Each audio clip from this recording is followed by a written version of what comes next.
आशुतोष को लाया। आशुतोष सुन पा रहे हैं?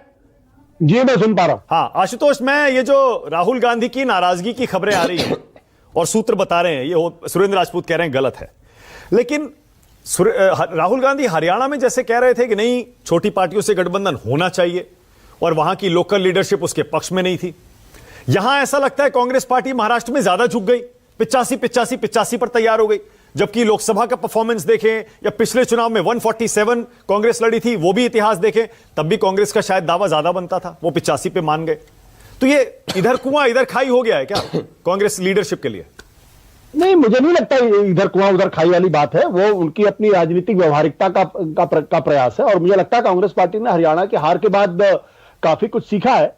और अगर आप राहुल गांधी को उसके लिए जिम्मेदार ठहराएंगे या फिर महाराष्ट्र के अंदर जिम्मेदार ठहराएंगे तो आपको अच्छी तरीके से याद होगा कि महाराष्ट्र में जब पिछली बार लोकसभा के चुनाव हुए थे तो भारतीय जनता पार्टी ने कितनी सीटें, जो जीती हुई सीटें थी, वो उन्होंने शिवसेना को दी थी। इसी तरीके से अगर आप बिहार का उदाहरण आपके सामने है कि जब भारतीय जनता पार्टी जो 22 सीटों पर 2014 में जीती थी, उन्होंने 5 जीती हुई सीटें उन्होंने जनता दल यूनाइटेड को दी थी। तो ये तो इनकी अपनी पॉलिटिकल स्ट्रेटजी का प्रश्न है, मुझे नहीं लगता इसमें किसी तरीके की दिक्कत है। लेकिन हाँ, जिस भाषा का प्रयोग अबू आजमी कर रहे हैं उस पर जरूर दिक्कत होनी चाहिए कि ये अभी तक मुझे लगता है विपक्ष के कुछ नेता इस बात को नहीं समझ पाए हैं कि अगर आपको चुनाव लड़ना है तो धमकी की भाषा से काम नहीं चलेगा।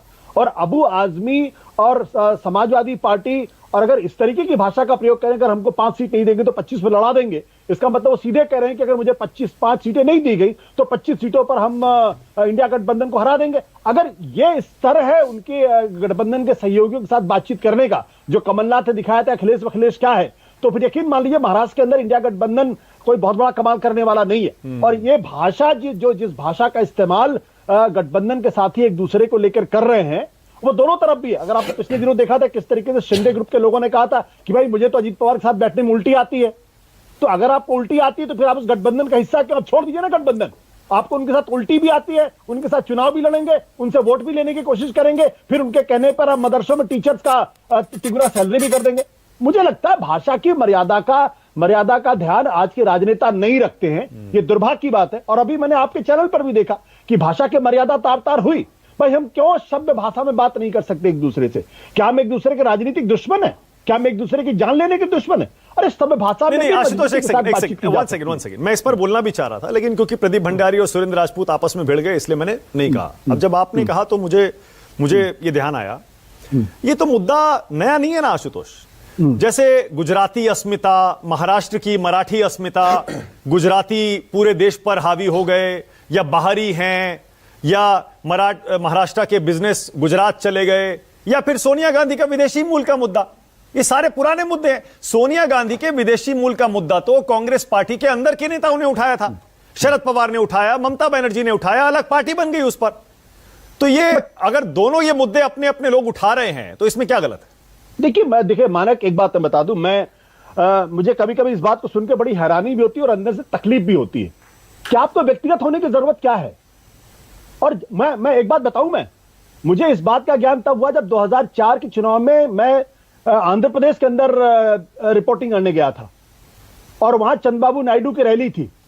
वहां एक महिला से मेरी मुलाकात हुई जो गांव की महिला थी, हिंदी थोड़ी बहुत बोलती थी। मैंने उनसे पूछा कि भाई सोनिया गांधी तो विदेश की हैं। पता उन्होंने क्या जवाब दिया? उन्होंने जवाब ये दिया कि लड़की का घर ससुराल उसका अपना घर होता है, वो मायका पराया माना जाता है। वो मामूली सी महिला, उसको भारत की हिंदू संस्कृति का एहसास था कि लड़की का अपना घर उसका ससुराल होता है। आप बार बार सोनिया गांधी को इटालियन कह के आप साबित क्या करना चाहते हैं? मतलब ये एक तरीके की बैंकरप्सी है। मुझे अच्छी तरीके से याद है वहां भारतीय ने क्या कहा था, हम बाल मुड़ा लेंगे, तो मुड़ाया बाल उन्होंने। नहीं आशुतोष, लेकिन नहीं आशुतोष, लेकिन शरद पवार ने तो अपनी अलग पार्टी बना दी थी भाई, बिल्कुल विदेशी मूल के मुद्दे पर, और उन्हीं शरद पवार की पार्टी के साथ कांग्रेस आज गठबंधन में है। उसके बाद जब देश की जनता ने सोनिया गांधी के पक्ष में वोट दिया, अटल बिहारी वाजपेयी, लाल कृष्ण आडवाणी जैसे नेता खेत रहे, तब शरद पवार ने वो मुद्दा छोड़ दिया था। हम ये बात कहना चाहते हैं कि भाई ठीक है, एक चुनाव में मुद्दा था, आप बार बार इटालियन कह के आप उस हिंदू संस्कृति का अपमान कर रहे हैं जहां लड़की का अपना घर ससुराल होता है। तो फिर एक काम करिए, फिर आप ये स्टैंड भी लीजिए आशुतोष कि गृह मंत्री देश के अमित शाह को गुजराती कहकर यह कहना कि उनके सामने महाराष्ट्र के नेता झुक रहे हैं, यह भी गलत है। बिल्कुल मैं मानता हूं, मैं आपकी राय से सहमत हूं। इस देश के अंदर नरेंद्र मोदी चाहे गुजरात के हो चाहे महाराष्ट्र के हो, वो देश के प्रधानमंत्री हैं और हम राज्यवार नेताओं का परिचय नहीं दे सकते। तब तो फिर आप ये भी कहेंगे कि उत्तर प्रदेश के सारे से ज्यादा प्रधानमंत्री उत्तर प्रदेश से आए थे। आप उठा के देख लिए, जवाहरलाल नेहरू, लाल बहादुर शास्त्री, इंदिरा गांधी, राजीव गांधी, उसके बाद अटल बिहारी वाजपेयी, साथ ही साथ क्या कहते हैं चंद्रशेखर, ये सारे लोग तो उत्तर प्रदेश और बिल्कुल उसी तरह से मल्लिकार्जुन खड़गे कर्नाटक से आते हैं। बिल्कुल, मैं इस आधार पे किसी का मूल्यांकन करता ही नहीं। इसलिए मुझे प्रदीप भंडारी की बात से भी अफसोस हुआ है और सुरेंद्र राजपूत की बात से भी अफसोस हुआ है। अरे भाई, सोनिया गांधी का कितना अपमान करेंगे आप लोग, तय कर लीजिए एक बार। या तो सोनिया गांधी को गिरफ्तार करके जेल में भेज दीजिए, उनका एक्स्ट्राडिशन कर दिया इटली में। ये जो बीजेपी आरएसएस के लोग जो इस तरीके से सोनिया गांधी का अपमान करते हैं, ये दरअसल हिंदू संस्कृति को ना समझने की वजह से ऐसा है। चलिए, और मुझे उस आंध्र प्रदेश की उस महिला ने मुझे उस दिन समझा दिया था, उसके बाद मैंने कभी विदेशी मूल के मसले को नहीं उठाया। ठीक है, ओके। अब आइए